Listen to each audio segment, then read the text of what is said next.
This podcast is brought to you by Audible. Have you been wanting to read more, but don't seem to have the time? Well, with Audible, you can read your books without having to find the extra time in your busy schedule. Stuck in traffic on your way home from work? Why not marathon the Harry Potter books? In the gym and want to learn about the First Lady? Well, you can listen to Becoming Michelle Obama while doing leg day. And if you go to audibletrial.com/cultivate, you get a month free of Audible.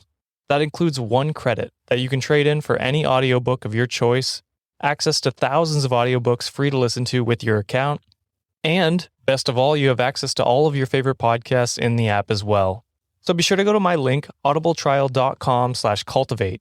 That's CULTIV, the number 8, to sign up for a free month of Audible and start reading today. Thank you, Audible, for supporting this show.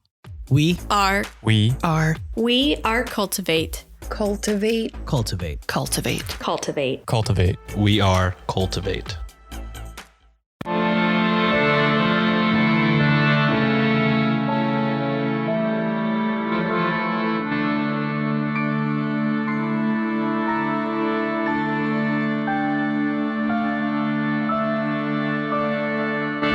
Hello and welcome to Ye Olde Crime, where we discuss the funny, strange, and obscure crimes of yesteryear. I'm your host, Lindsay Valenti, and joining me is a special guest this week. It is Dom from the Horror House True Crime and Macabre podcast, right? And the Yes. Macabre podcast. I got it right. Oh, yes. So welcome. Thank you. Thank you for having me. Thank you for giving me the opportunity to present a little case. Very excited. Yes, I am very excited to hear what case you've brought for us today, because I have zero idea what it's about, and I'm very excited. So on that note, I will hand the floor over to you. Wonderful. So, hello, Ye Olde Crime listeners. And as Lindsay said, I'm Dom, the host of Horror House True Crime and the Macabre. I am super stoked that Lindsay has let me come on and present this case. It is a bit of a doozy, I must say. And as Lindsay has said, I have kept it close to my chest. I like to, when I collab with people, I like to not tell them anything about what I'm going to talk about. You know, a bit of a mystery element. You know, you get some good reactions as well. Mm-hmm. So, with that being said, on my show, I do a little intro before I hit my music. So I've got a little introduction, which I'm going to do, and then I'll get into the meat and potatoes of the case. So, Lindsay, are you ready to go? Yes. Wonderful. So, toward the end of his life, American serial killer Carl Panzram admitted to committing 21 murders, more than 1,000 acts of sodomy, and thousands of robberies and arsons. But he was far from repentant. To use his own words, "For all these things, I'm not in the least bit sorry." For nearly 3 decades before his execution in 1930, Charles Carl Panzram committed violent acts without a shred of hesitation. Even being behind bars didn't stop him from unleashing terror on his fellow inmates.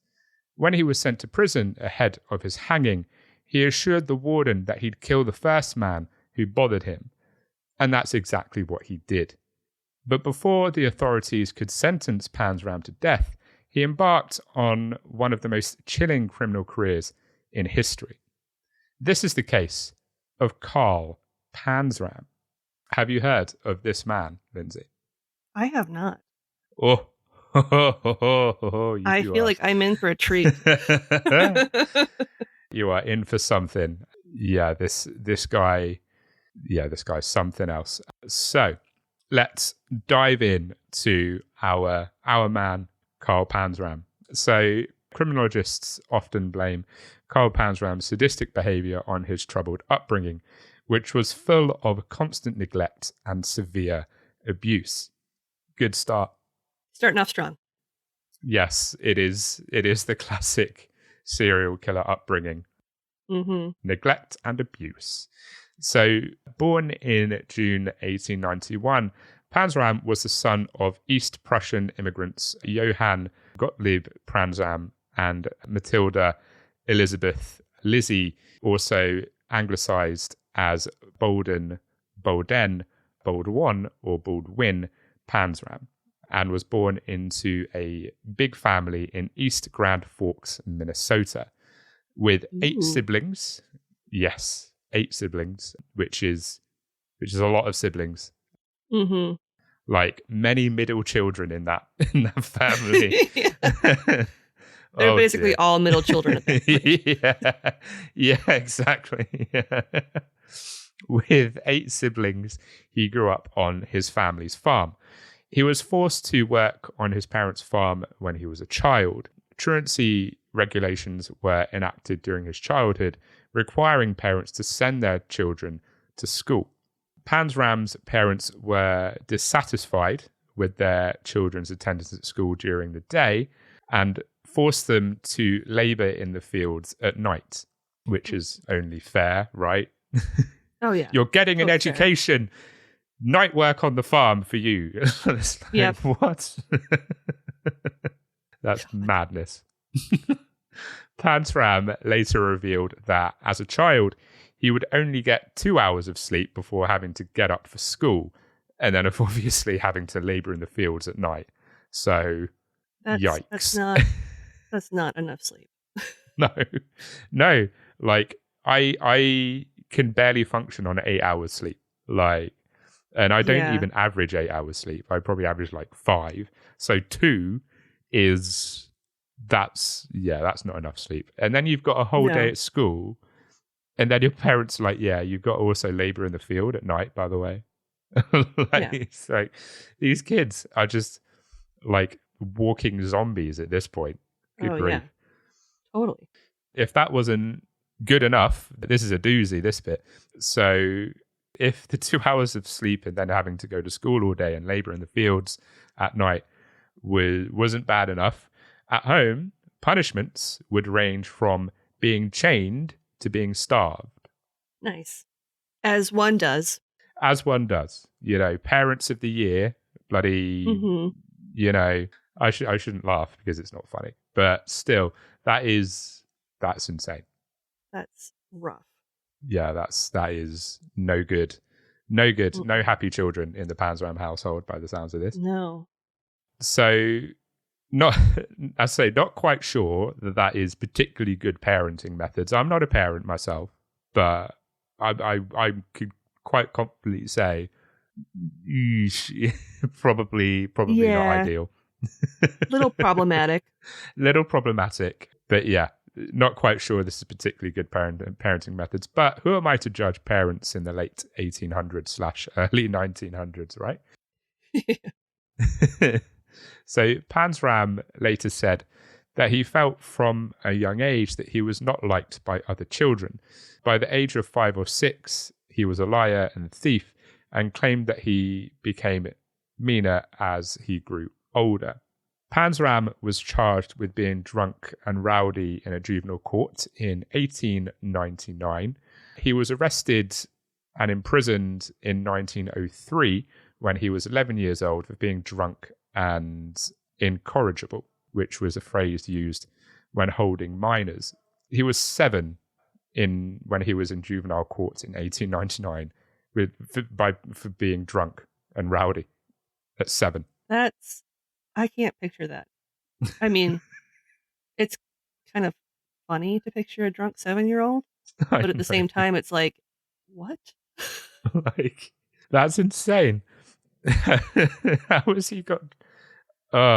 So many questions. Swimming in my head right now. Panzram stole some cake, apples, and a revolver from a neighbor's house when he was 11 years old in 1903. I get the food part. Yeah, exactly. I love how that went from something sweet and something healthy to a gun. Yeah. That's such a leap. I'm starving. These apples look delicious. The cake's going to be even sweeter. And you know, while I'm here, I'll just take this gun with me. I mean, it's just laying on the table. Like, it would be rude not to take it, right? I mean, they're all just sitting right here. Something sweet, something healthy, and something deadly. Diet of champions. Oh dear, Carl, what are you doing, mate? His parents sent him to the Minnesota State Training Institution, which was ostensibly a reform school, in October 1903. In what attendees termed the paint shop, which, spoiler alert, there was no paint involved. He was frequently beaten, tormented, and raped by staff members, according to his own book. So, yeah, the paint shop is not a paint shop. It's far from a paint shop. Minors were said to exit these sessions in the paint shop covered in bruises and blood. This bit made me laugh when I was note-taking. So Panzram despised the school so much that on July the 7th, 1905, he set fire to it without being discovered.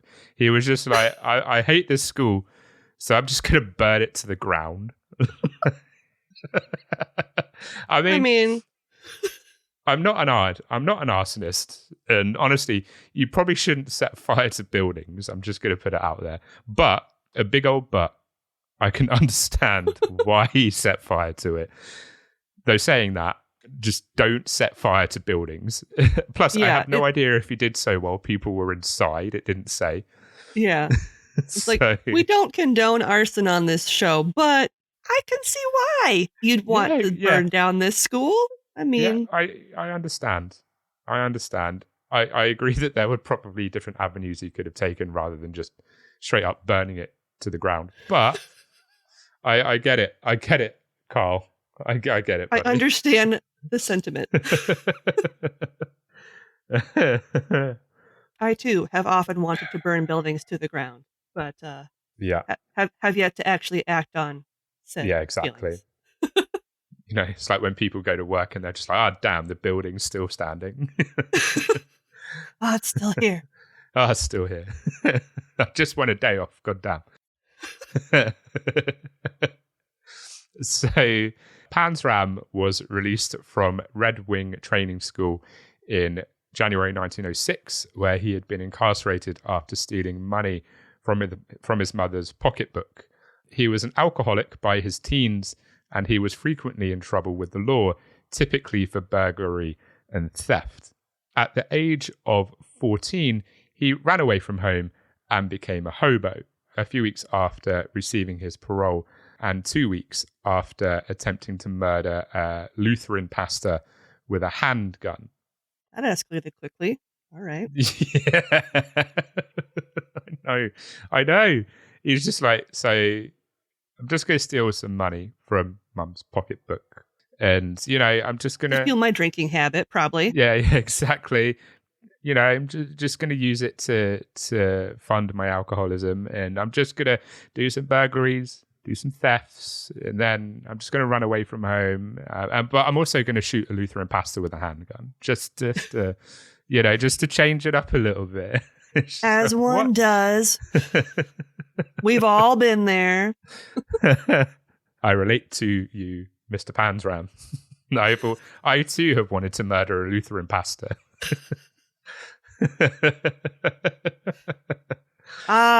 Age 14, I remember it well.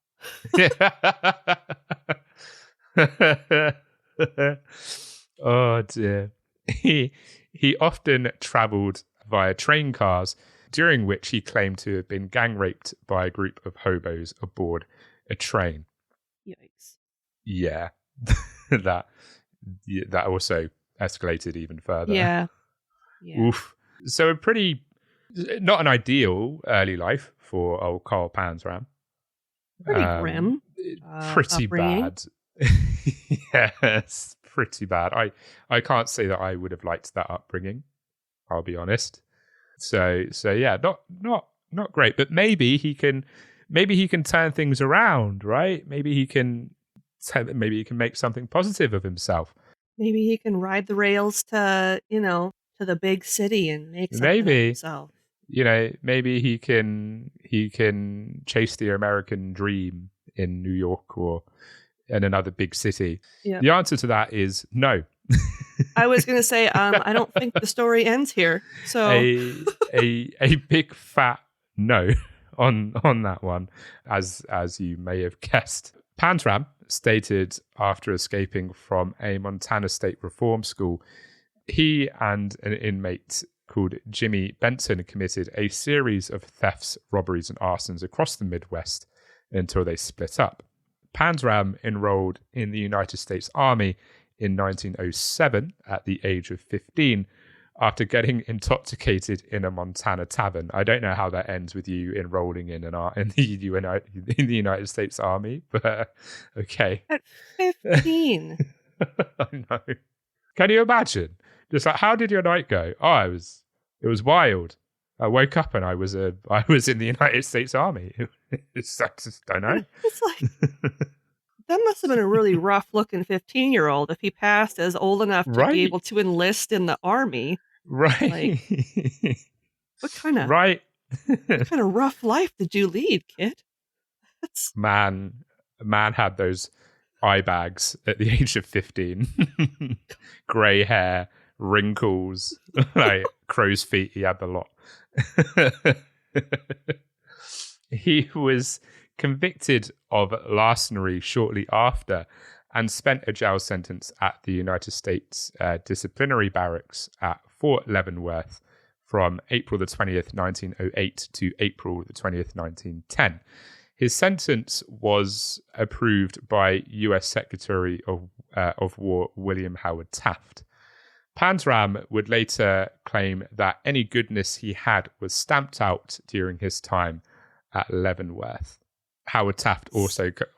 William Taft also comes back into this story in quite a funny way. I'm not going to lie. Oh, Tafty. Oh, Tafty. He was a funny. Was he? I say old Tafty, but I mean my understanding of American presidents is not strong, I'll admit, as you can probably tell by my accent. He was one of our larger presidents, and he actually had a special bathtub installed in the White House so he could take baths, because he was such a large man that he needed a specially made bathtub. So if you take anything away from William Taft's presidency, know that he was the man that had the giant bathtub installed. That's amazing.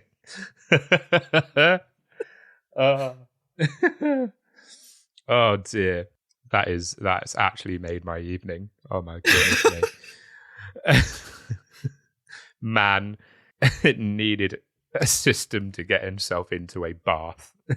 Yep. I just pictured it as one of those giant, like, horse troughs, like the giant. That's what I'm picturing. Oh dear. So Panzram resumed his job as a thief. I like how I put that, as he resumed it. He went back to his career as a thief. Not the most stable career. The benefits aren't very good. The pay's not great. No I don't paid think the time 401k. Yeah, exactly. No sick pay. No dental. Don't pursue your career path in this field, guys. So he resumed his job as a thief after his release and dishonorable discharge.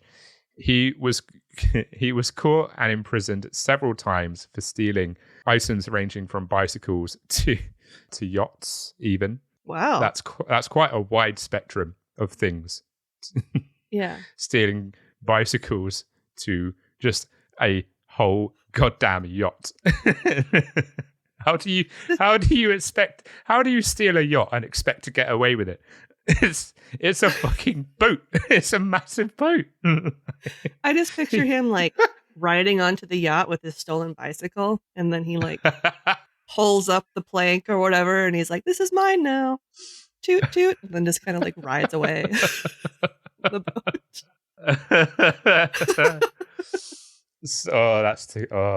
I remember when I was outlining, that tickled me so much. I was just like, How do you go from stealing a bicycle to a fucking yacht? And like, how did he think nobody, like, the guy whose yacht he steals just like goes to bed one evening. He's like, I've got such a nice yacht. It's going to be safe there. It's going to be there in the morning when I wake up. And he just wakes up in the morning. He's just like, oh, my yacht's gone. So there's just a bike there. it's just a bike there. Do you reckon that was his calling card? Every time he stole a yacht, he just left a bicycle behind. Just left a bike behind.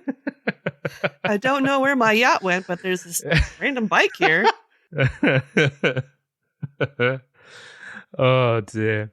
So he would serve time under his own name and various aliases in Fresno, California, Rusk, Texas, the Dales, Oregon, Harrison, Idaho, Butte, Montana, Montana State Prison, Oregon State Penitentiary, Bridgeport, Connecticut, Sing Sing Correctional Facility, Clinton Correctional Facility, and Washington, D.C.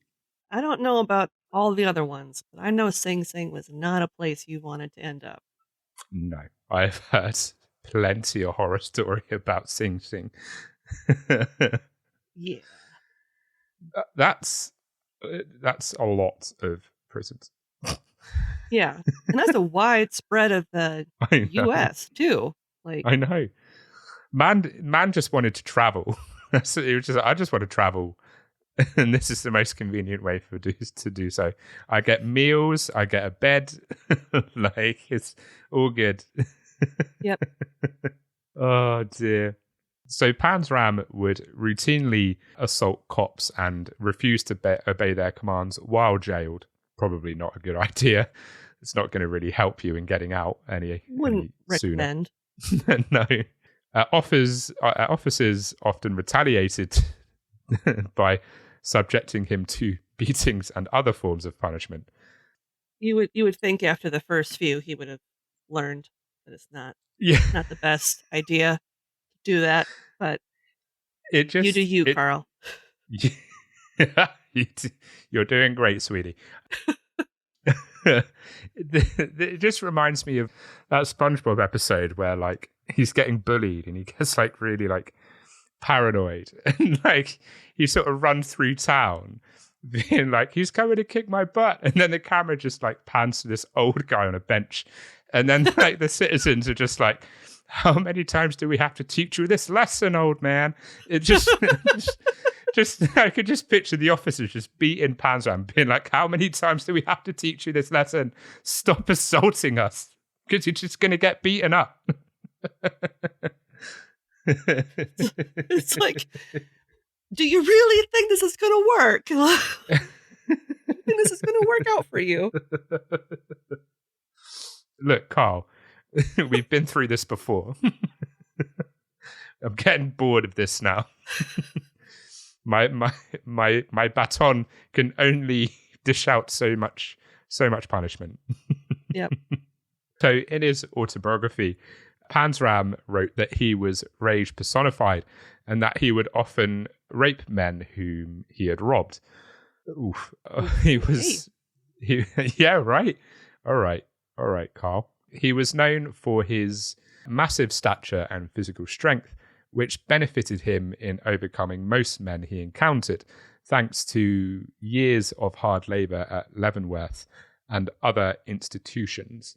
Yikes. So Carl's a really nice guy, isn't he? Super nice. For some reason, I was assuming he was really small, so hearing that he's really big is kind of like mind-blowing. But because like there's the little man rage syndrome, like yeah, I was about to say, kind of like little dog syndrome. It sounds like one of those sort of ankle biter dogs, doesn't he? No, that's what he does. Expect. Yeah, but no. I did Google a few, or when I googled him, I did look at a few photos. He did look like pretty hefty. I would agree. Like he was a pretty sizable man. Oh. Pretty sizable. So he's probably just overcompensating for something. Just got a tiny penis. He's just really angry about it. One of the rare instances he did not engage in illegal activity, according to his own admission, was when he worked as a strikebreaker against union personnel. He attempted to join on as a ship steward on an army transport vessel, but was dismissed after reporting to work inebriated.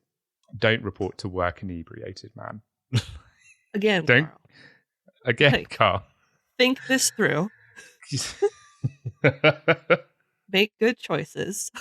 Just I love how it was like this one occasion, or this one of the rare occasions he didn't engage in legal activity. It was as a strike breaker against union personnel. So it's like, yeah, you didn't engage in illegal activity, but you still, I mean, it's not exactly a noble thing. It's not exactly a noble line of work, is it? Like, No. Oh, Carl. Such a rascal. What are we going to do with you, boy? You little scamp. You little scamp. In his 1929 autobiography, Panzram stated that in the winter of 1910, after completing a short sentence in Rusk, Texas, he went to Mexico. I'm not even going to embarrass myself by trying to. That was like 4 separate Mexican town names, and I wouldn't have been able to say them either. So it's he proceeded to Mexico, guys. Right, he went to Mexico to try and join the Federal Mexican Army. okay. Weird flex, but all right. I know. I know. He boarded a train at Del Rio, Texas, and disembarked in a little village 50 to 100 miles east of El Paso.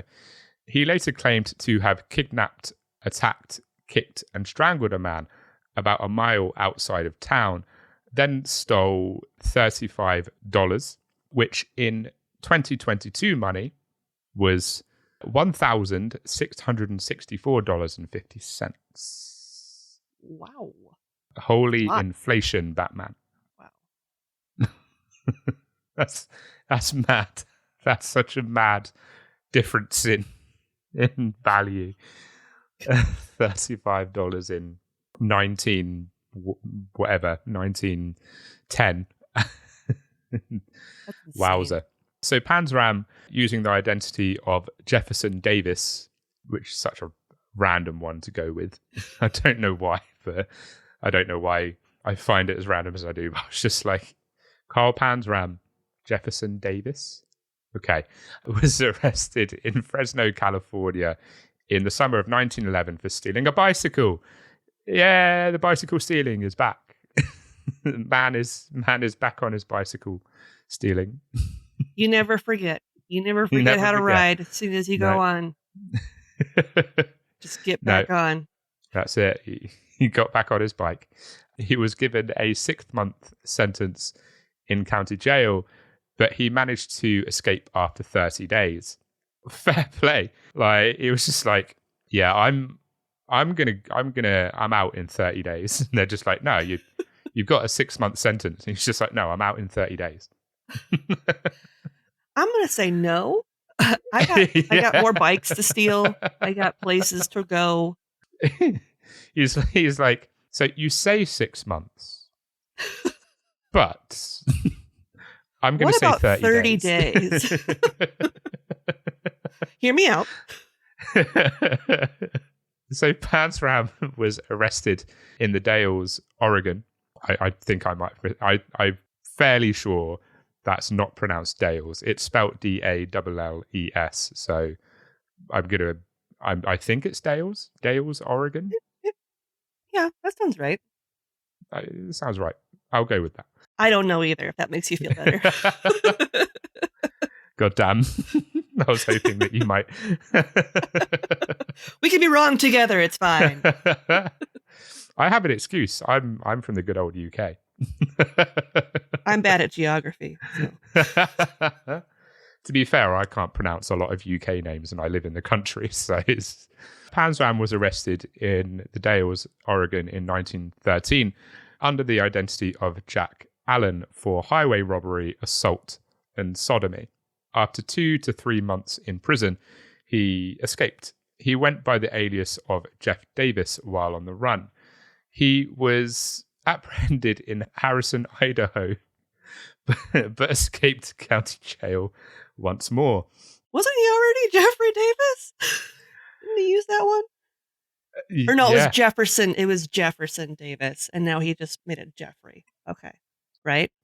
Oh no, he did use Jefferson Davis again. Why did he use the same one twice? I don't know. He's like, I like this name. It's so great. I want to use it again. Carl, God's sake, you're not very good at this. You're so bad. How are you still so bad at this? Maybe consider a new career, because this is really not it, is it? Oh man. When they were giving out careers at Career Day, obviously this was the only one that he had. He's like, yeah, I'm just going to do this. I also love that he fled from like another 3 prisons. I mean, granted, like, guys, I got places to go. Right. Granted, he also got arrested 3 more times, so he's still not great, but he did manage to escape. He was just like, he saw into the future and he was like, so Ted Bundy escaped this many times. I'm going to outdo Bundy before Bundy's even born, and I'm going to escape this many times. I can outdo that schmuck. Watch this. And then he jumps on his bicycle. Yeah. Rides away. Rides away. Finds a yacht to steal. So yeah, as I say, under the identity of Jefferson Davis, he was apprehended in Chinook, Montana, and sentenced to 1 year in jail for burglary, which was to be served at the Montana State Prison. Panzram was admitted to the state jail in Deer Lodge, Montana on April the 27th, 1913,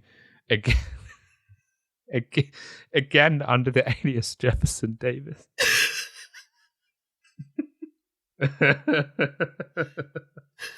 Stop using that alias, for fuck's sake.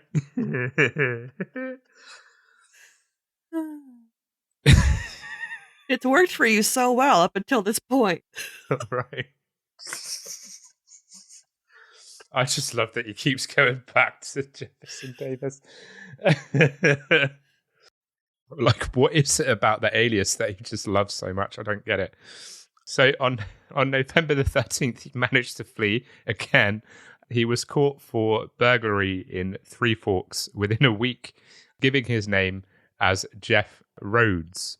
Finally, he was just like, Jefferson Davis isn't working, so I'm gonna change it. I'm gonna change it up, and he changed it, or he gave his name as Jeff Rhodes. For 1 additional year, he was held at Deer Lodge.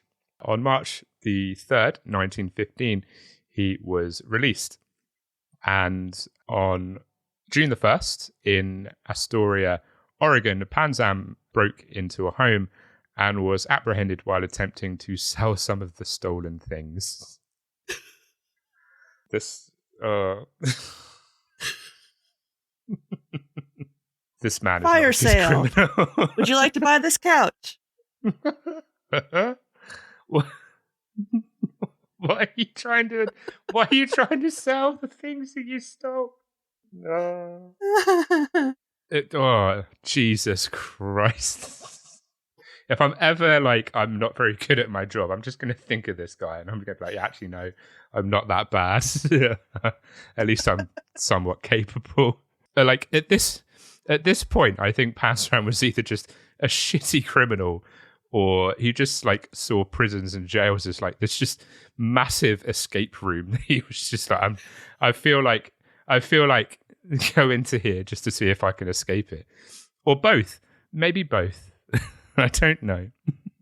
But either way, just like the challenge of trying to escape from prison. Yeah, that's it. He was just like, you know what? Maybe he was just like, maybe he was just part of the prison system after this was like him working as like an advisor, be like, so I escaped from your prison and this is where I think that you could improve things, you know. Like maybe he was just like an independent contractor to see like how escapable these prisons actually are. And so he didn't try very hard at the jobs that he did to end up with him getting arrested. Exactly. Maybe this was why he was just constantly getting arrested and going to prison, because the prisons were like, so we need to test our security. Could you just commit a crime, Carl, please? Like, go and steal a bike or sell some stolen goods. Like, do something. Oh my man, what are you doing? What a scamp! What a rascal! Under the name Jeff Baldwin, he was sentenced to 7 years in prison to be served at the Oregon State Penitentiary in Salem, where he was taken on June the 24th. Warden Harry Minto believed in harsh treatments of inmates, which included beatings and isolations, among other disciplinary measures. Later, Panzram stated that he swore he would never do that 7 years, and I defied the warden and all of his officers to make me. Bold words. All right. That's right. That's extremely bold. Extremely bold. It was just like, so you say 7 years. I'm going to give you 30 days. Let's meet somewhere in the middle. The middle being 30 days. Carl, I think you're being a bit unreasonable. I don't. You're being unreasonable. 7 years. All I did was try and sell some stolen stuff. 30 days, guys. Come on. That bike was just lying there. You don't know if it was mine or not. That yacht didn't belong to anybody. What are you talking about? Panzram then assisted fellow inmate Otto Hooker. Oh, that's an unfortunate name. In escaping the prison. That's on the level of old Adolf. Yep. There you go. That we covered earlier. Escape. I mean, yeah, that's pretty bad. Otto Hooker. Yeah. In escaping the prison later that year, Hooker killed Minto while escaping to elude capture. Panzram's first known involvement in a murder as an accessory before the fact was that incident of Hooker killing Minto. He falsely stated his age as 30 and his birthplace as Alabama on his prison record. His sole honest statement was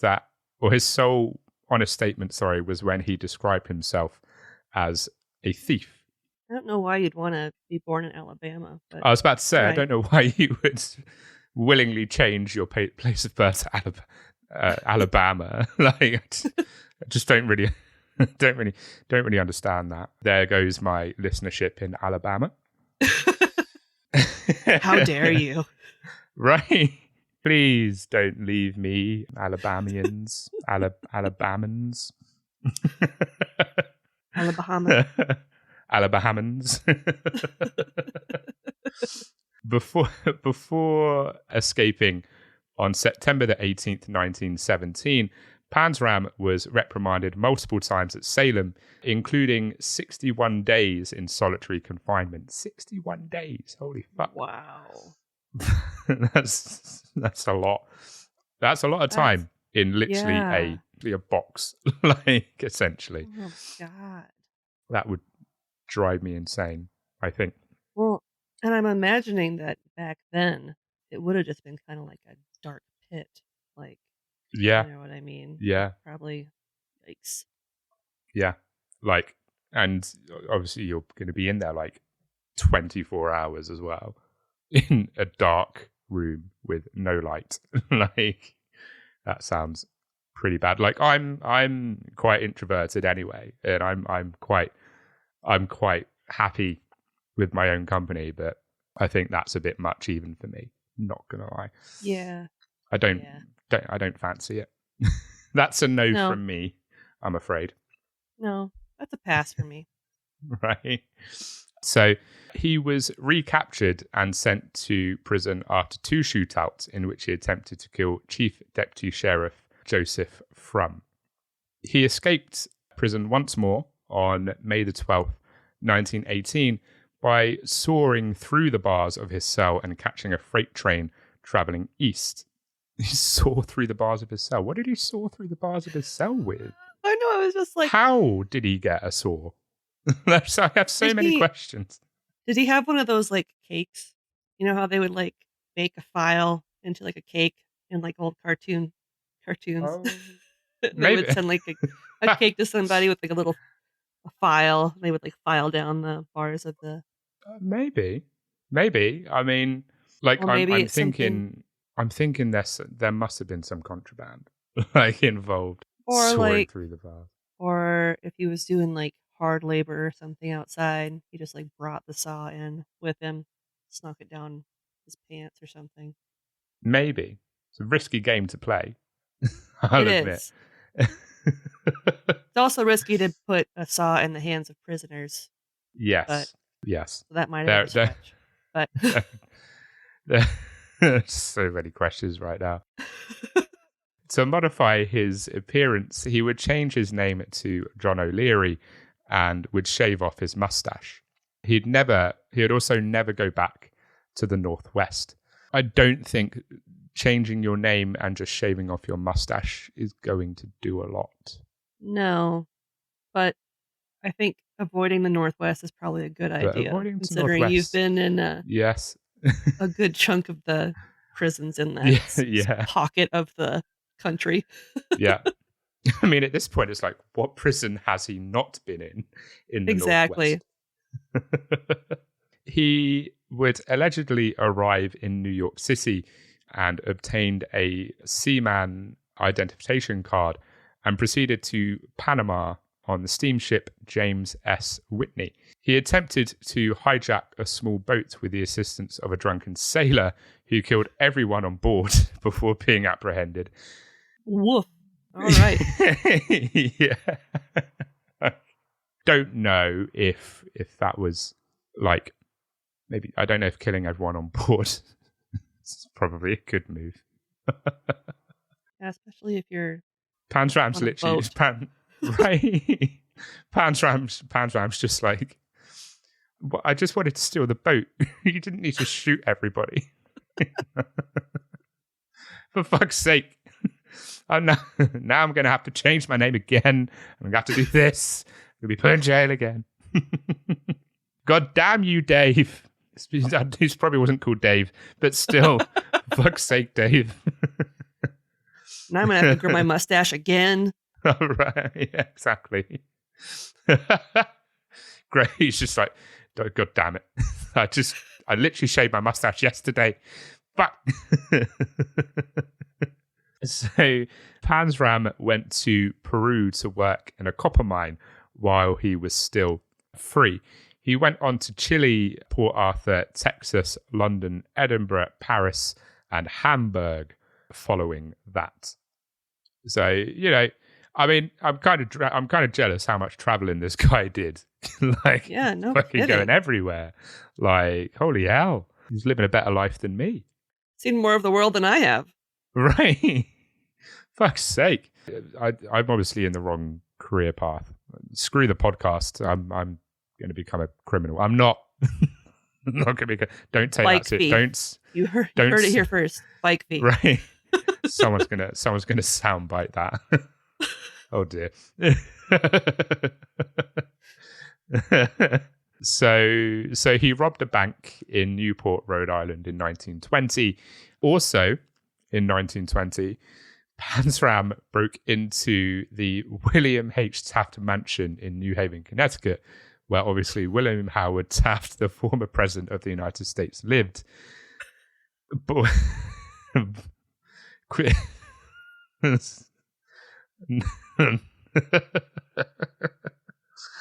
not sure how well advised that was. Panzram believed Taft was to blame for his detention at Leavenworth. He made off with a huge sum of money, bonds, and Taft's Colt M191145 caliber handgun. I mean, say what you want about this guy, but he literally broke into the house of the former president of the US of A and was just like, I'm going to steal all your money. I'm going to steal your bonds. I'm going to steal your gun. He got him while he was in the bath. He couldn't get up and chase him. There was nothing Taft could do. He was like, damn it.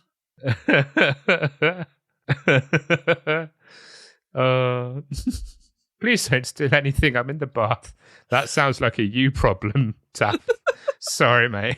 These bonds, I'm going to take these. And the gun, I'm going to take your money too. You enjoy your bath, my man. Have fun with your bath.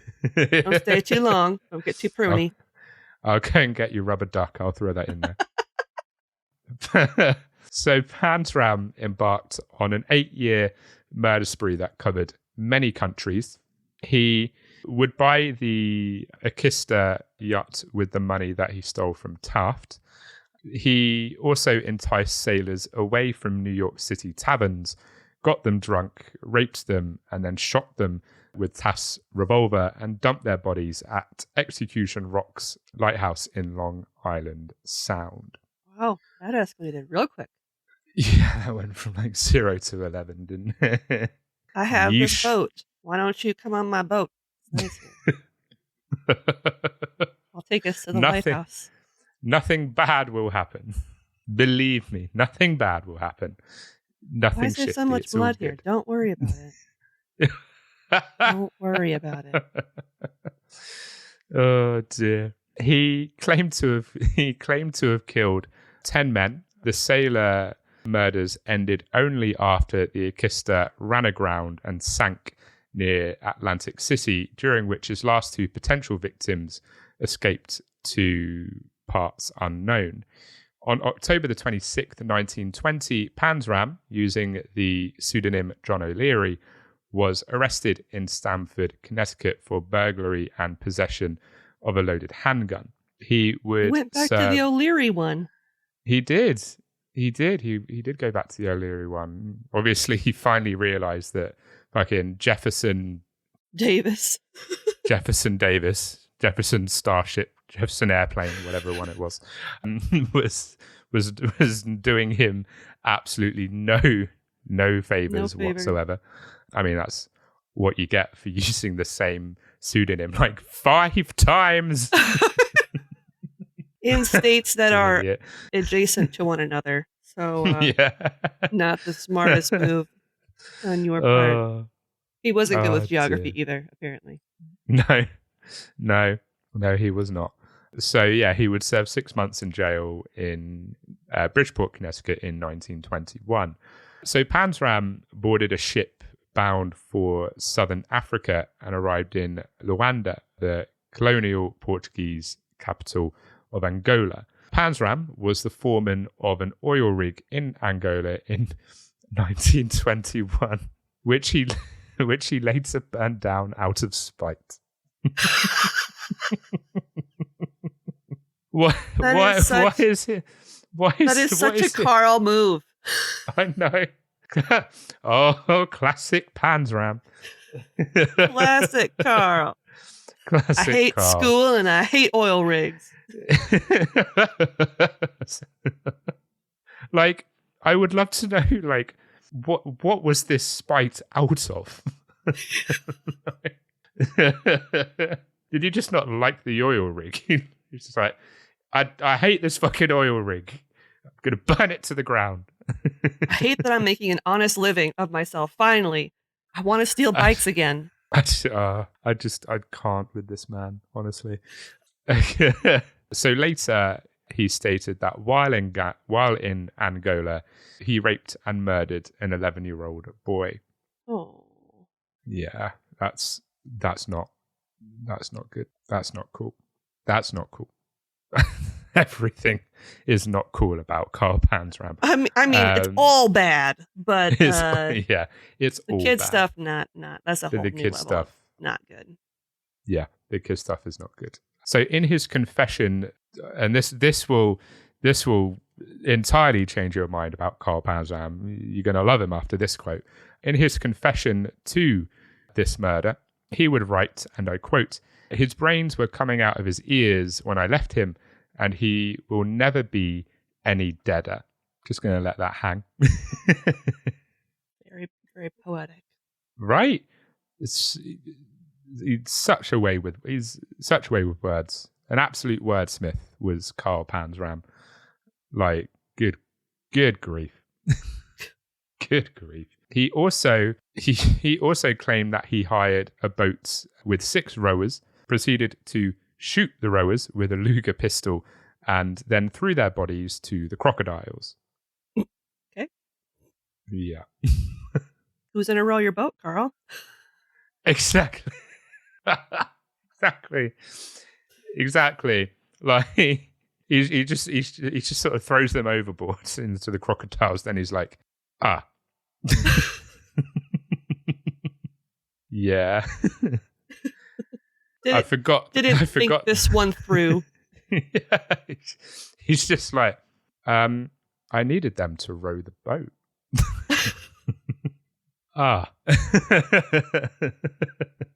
Hindsight's always 20/20, Carl. Right. That's why you think things through, Carl. Don't just act. Like, think things through before you do them. God's sake, because now you got nobody to row your boat. The people that were rowing the boat have now been eaten by a crocodile. Like, come on. It's why we use our brain, Carl. It's why we use our heads. Oh dear. Didn't you learn anything in school while you were on 2 hours of sleep? Like, did nothing penetrate?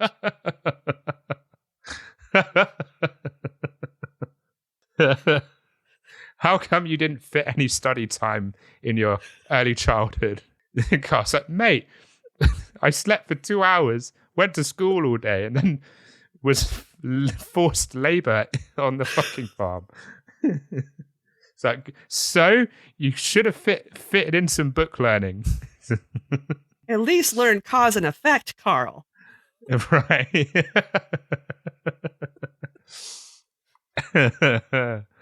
Oh dear. So Panzram said that he would rape and kill 2 minor boys after returning to the United States, beating one of them to death with a rock on July the 18th, 1922 in Salem, Massachusetts. Massachusetts. There you go. Massachusetts. There we go. I kind of got it. Salem, Mass. There you go. Because that's all I can pronounce. and strangling the other one later that year in New Haven. So wait, he kept the other one? So did he kill one with a rock and then he kept the other one? I couldn't find if he did or not. I don't know if he let him go and then came back and finished the job. Yeah. That's what I'm leaning towards. Which is a bit of a dick move. Yeah. I mean, killing them either way and raping them is very much a dick move. Yeah. But yeah. I'm thinking that he raped him and then he let him on his way, and then he just came back later at some point and decided to strangle him because he's not a massive piece of shit. Panzram worked as a night watchman at the Abico Mill in Yonkers, New York. That name always makes me giggle. Yonkers, New York. North of Manhattan. After his murders in Salem, he would have sex with George Wallacein, a 15-year-old boy. Yeesh. He took a yawl in Providence and sailed to New Haven looking for individuals to loot and rape, as well as boats to steal. He would steal a yacht belonging to the New Rochelle police chief in June 1923 in New Rochelle, New York. That's a hell of a move, deciding to steal a yacht that belongs to the police chief. Yeah, that's a bold move. Yes, that is extremely bold. Not smart. No. But Panzram, as we have found out, he's not the sharpest tack. No. He's not a sandwich short of a picnic. He's the entire picnic short of a picnic. He's the picnic that you forgot at home. Right, exactly. Yes. The picnic is non-existent. So Wallace was picked up and promised a job on the boat, but instead he was sodomized. Worst trade deal in the history of trade deals. Yeah. Not gonna lie. Promised a job? Like, oh, that's awesome. Sodomized instead? Not so awesome. Yeah. Not so awesome. So Panzram claimed that he killed a man attempting to rob him aboard the yacht on June the 27th on the river near Kingston, New York, with a .38 caliber pistol, which was stolen. The body was thrown into the river by Panzram. Panzram and Wallace would arrive in Poughkeepsie, New York? Poughkeepsie, New York, on June the 28th. Panzram took fishing nets worth $1,000 during this time. Yikes. What kind of fishing nets are worth $1,000?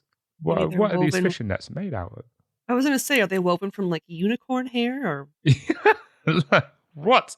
Are they like pure diamond? Like, that's madness. Absolute madness. Yeah. I like how we're both like, this is the most bizarre bit of this case. The fishing nets that were worth $1,000. Those nets are so expensive. So Wallace, who had witnessed the murder the day before, would leap overboard and swam to shore in Newborough, New York. Panzram had sexually assaulted him, and he reported it to the Yonkers police. Good move, Wallace. Very good move. So Captain John O'Leary was the suspect of a search, and obviously that was the name that Panzram was using. And John O'Leary was apprehended in Nyack, New York? Nyack, N-Y-A-C-K, Nyack.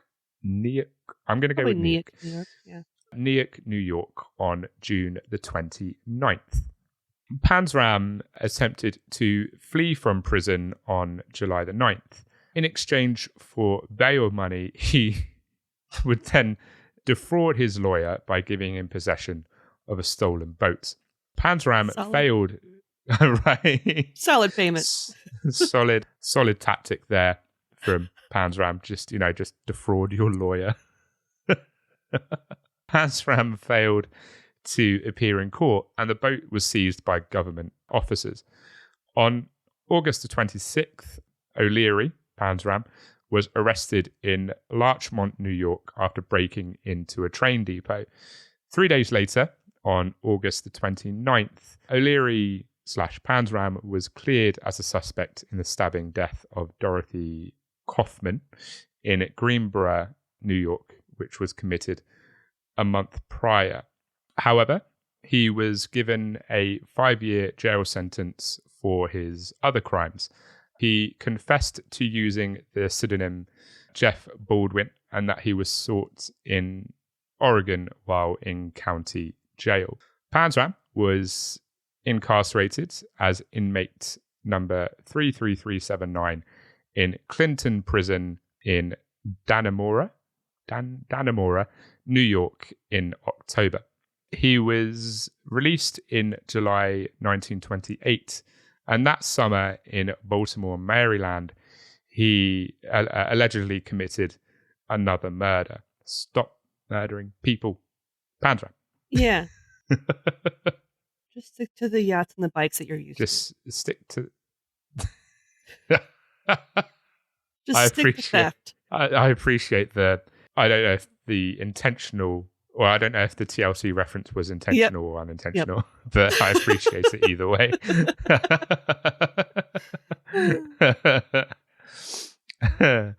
So Panzram was arrested in Baltimore on August the 30th, 1928, for a burglary in Washington, D.C., when he stole a radio and jewelry from a dentist's home on August the 20th. He would admit to killing 3 young boys earlier that month, one in Salem, one in Connecticut, and a 14-year-old newsboy in Philadelphia during his interrogation. It was confirmed that Panzram confessed to killing a youngster at Pier 28 on League Island near Philadelphia in August 1928. So many kids. I know. The murder of a young kid, another one Mm-hmm. in Charleston, Massachusetts, was not corroborated by Boston police. Panzram would later state that he had considered mass murder and other acts of mayhem, such as poisoning a city's water supply with arsenic or sinking a British battleship in New York Harbor, to start a war between the two countries. Wow. That's extreme. Poisoning a city's water supply or sinking a battleship to start a war. Wow. How was he planning to sink the battleship? That's what I want to know. I don't know. I really don't know. Plus, look, Carl, don't fuck with us Brits. Yeah, like we may be we may be a docile, polite bunch for the most part, but like the Royal Navy gonna fuck you up. Like, the Royal Navy is gonna fuck you up. So yeah, I don't know. I don't know how he expected to sink a battleship. No idea. I don't know. In light of his extensive criminal record, Panzram was sentenced to 25 years to life.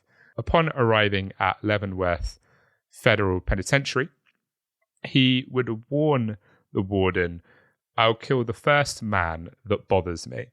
That's a hell of an introduction. Like, the warden's just like, and hello to you too, Carl. Welcome back to Leavenworth. Great to see you. Taft says hello. The warden's just like, "Oh, Carl." I'm not angry. I'm just disappointed. You had so much potential. So he was sent to work. He was sent to the prison wash facility to work, where the foreman, Robert Wonke. I'm going to go Wonk. Had a reputation for bullying and harassing other inmates. Despite Panzram's repeated warnings to back off, Robert would quickly enrage him. So, the only logical response to this, Panzram would kill him with an iron bar on June the 20th, 1929. I mean, he did say.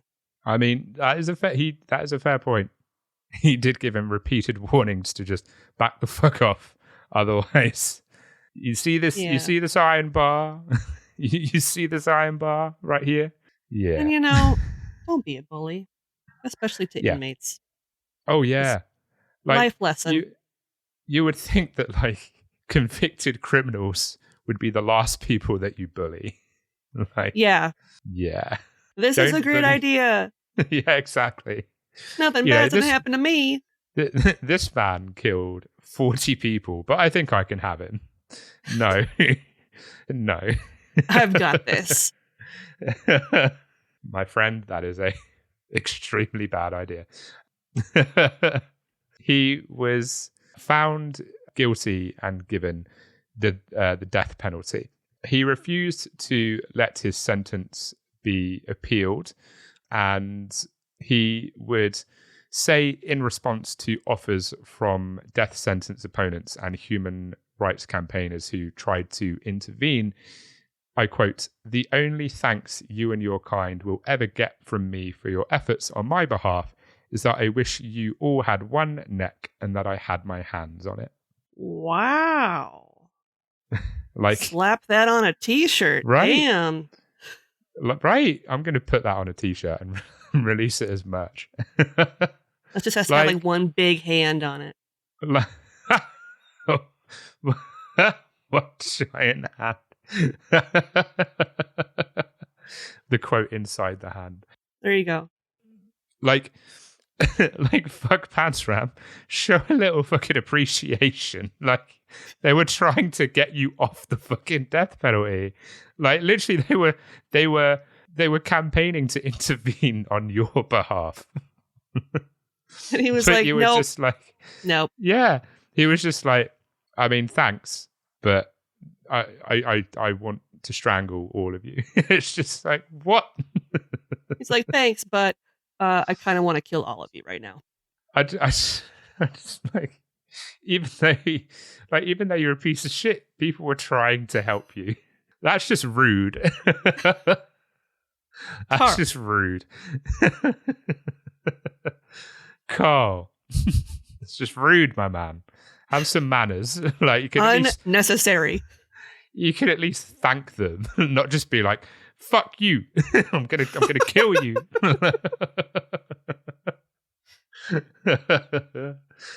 Oh dear. So Panzram would become friends with an officer called Henry Philip Lesser while on death row, and he would give him money to buy him cigarettes. Panzram was so moved by Lesser's generosity that while awaiting execution, he penned a lengthy account of his crimes and his nihilistic ideology. However, according to another source, he started chronicling 2 years before while in jail in Washington, D.C. Panzram would state that he categorically had no regrets for any of his actions, including his robberies, murders, rapes, and arsons. Yeah.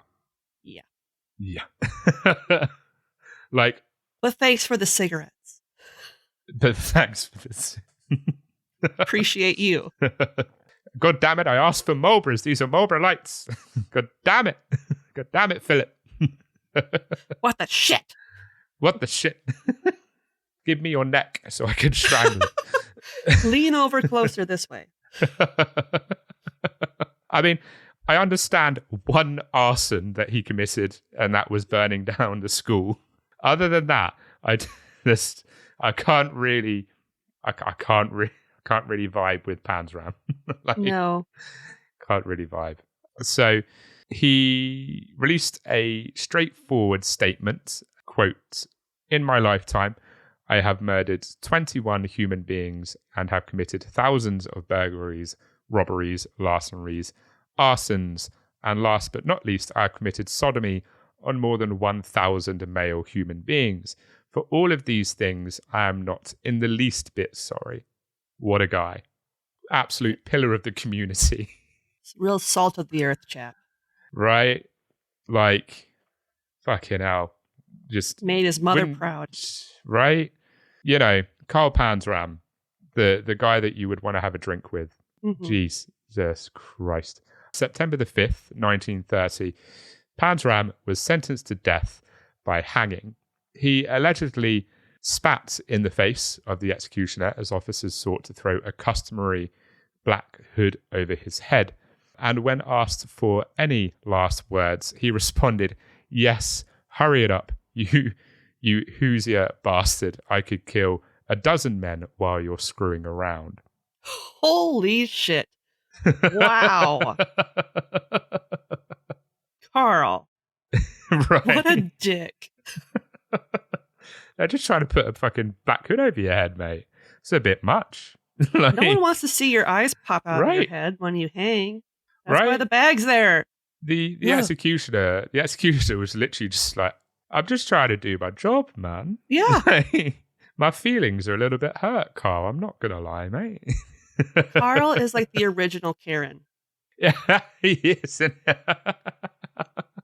I could do this faster. I could kill so many people during this time. What is wrong with you? Don't put that bag over my head. You're infringing on my liberties. Right. Oh dear.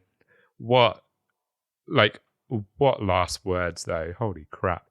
Also, I don't know if is it pronounced Hoser? Hoosier. Because I think Hoosier. Hoosier. Hoosier, yeah. I think I pronounced it correctly then. Yes. So he was interred in the Leavenworth Penitentiary Cemetery with only his prison number, which was 31614, on his gravestone. And that was the case of Carl Panzram. What a gem. what a guy. What an absolute guy. Like, just an absolute joy, right? Absolute joy. Oh, wow. Wow. A great career criminal. Mm-hmm. God. Well, thank you for that. That You're welcome. That was like as much of a wild ride as the case I shared with you. Yes, definitely. They were both pretty insane. Yeah. For different reasons. So many twists and turns. Yeah, definitely. Like, there were just so many things in this that were just making me like, just like, Carl, mate, what are you doing? Sort it out. Stop using the same pseudonym like fucking 6 times for one. Stop stealing boats. Like, most criminals would steal things that aren't as, I don't know, say, noticeable as a fucking boat. Yeah. Don't break into the president's house either. Like, steal his bonds and cash and his pistol. Right. You know, man probably wanted to try and stop you, but he was stuck in the bath. I think it's a bit inconsiderate. At least let him get out first. Have a fighting chance. Put some pants on. Oh, dear. Wow. Well, thank you so much for coming on, Dom. I appreciate you sharing that story with our listeners. Oh, thank you for having me on and allowing me to share it. It's been an absolute blast. I've had a jolly good time.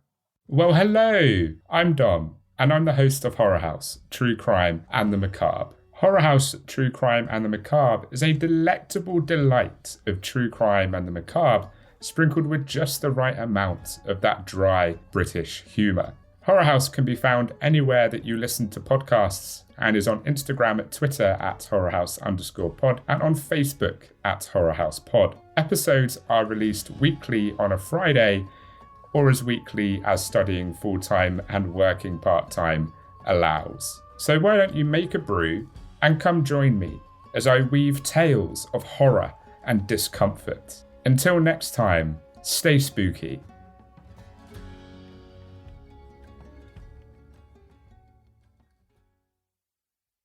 Well, on that note, as you may know on my show, we do listener questions.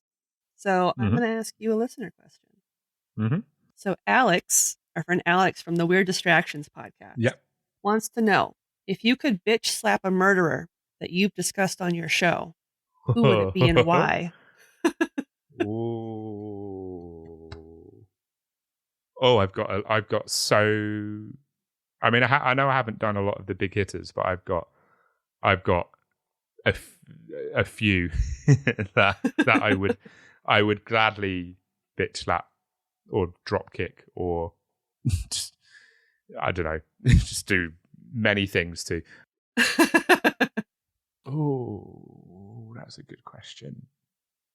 I mean, William Bonin was a next level piece of shit.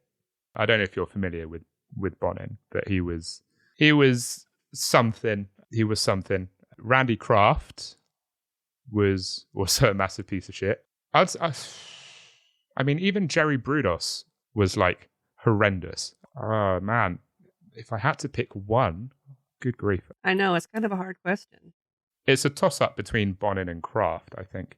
Like, because obviously I haven't done Ramirez yet, and I haven't done Bundy yet, and I haven't done Kemper yet. It's a tie between Bonin and Kraft, I think. I think I would gladly bitch slap both of them and take great pleasure in it. That's fair. I think for mine, and now I am blanking on his name, so I might have to do a quick Google of who it was. God, that made me sound incredibly old. I would bitch slap Frederick Baker, who is the solicitor that murdered Fanny Adams, if you are familiar with the Fanny Adams case. I can't say I am. She was an 8-year-old girl that he basically kidnapped, lured into this like swampy area, and sexually assaulted her and then dismembered her. Oh. So Yeah. that guy. That's a good choice. Yeah, that guy is not great. Did you say he was a lawyer? He was a lawyer, yes. Ooh. And he wasn't a very good one, obviously. No. Oh, good grief. So I would also join in on the bitch slapping. There would probably be a line and I would join the line. yes. Well, on that note, what is something good you'd like to share? What is something good I'd like to share? I'm going to Disney World for the first time this August. Awesome. And I'll be 31 on the first day there. So first day in the Magic Kingdom is my 31st birthday. Awesome. You're never too old to go to Disney. Oh, I know. I'm milking it, Linz. I'm getting a birthday badge. I'm getting freebies. Now that you can have hugs and autographs, I'm having all the hugs. I'm getting all my autographs. Like I'm going to be the biggest 31-year-old child. I will yeet kids out of the way to get my photos. Like just like this 10-year-old, just like, hey, you're 10. You can be here tomorrow. I am 31. Get out the way. You still have your whole life ahead of you. Let me have this. Go and cry to your parents, Timmy. You're adopted. That's amazing. So yes, I'm very excited. In June, I am leaving to spend 3 months in America. Coming back in September, I'm going to be working at a summer camp in upstate New York for 2 months, and then doing about 3 weeks of traveling after. So I'm going to spend some time in Pennsylvania. I'm going to spend some time in Boston, obviously Florida, to not only do the Disney parks, but the Universal parks as well. And I think a few days in Virginia before Florida. So yeah, it's going to be a very good summer. It's been three years in the making, because I was supposed to do it in 2020. We all remember what happened in 2020. Yep. And so I was supposed to do it in 2021, but this time it didn't happen, or in 2021 it didn't happen because of the ban on UK citizens entering America. Nobody was able to get visas. So it's been 2 cancelled summers, and third time is the charm. So there you go. Third time's the charm. Yes. But yes, that is my good thing. I know this is my me good thing, but yeah, I'm very excited. That's still awesome. Let's see. My good thing is I got a book that is about forensic crimes in Agatha Christie books. Ooh. And I was told about it by the marketing associate for Source Books, which is the publishing house. And they're reaching out. So I got an advanced copy, and I'm going to try to burn through it, because then I have an opportunity to interview the author. I'm very excited because I think it's going to be an awesome read. I'd love to have her on the show. So that was an exciting thing that kind of came through. Oh, definitely. Definitely. So yeah. That's awesome. Yeah. Very, very awesome. You can find us online at yeoldecrimepodcast.com. We're also on Twitter at yeoldecrimepod, and on Instagram and Facebook at yeoldecrimepodcast. We're also on YouTube. Please subscribe. We have a P.O. box, so if you'd like to send us something in the mail, you can do so at Ye Olde Crime Podcast, P.O. Box 341, Wyoming, Minnesota 55092. You can also email us at yeoldecrimepodcast@gmail.com. Submit your listener questions, story ideas. If you'd like to do a promo swap or a review swap, let us know. A great way to support the show if you want to help us out but can't do so financially would be to leave us a 5-star rating and review on Apple Podcasts, Podchaser, Good Pods, and you can now leave ratings on Spotify.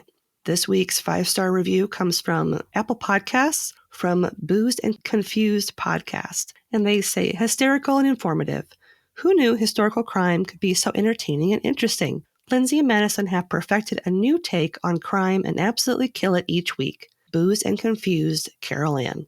Thanks, Carol Ann. If you'd like to support us financially, you can do so on Buy Me a Coffee for a one-time donation. You can also join our Patreon for as low as $1 a month to enjoy early ad-free access to all of our content, as well as other bonus materials.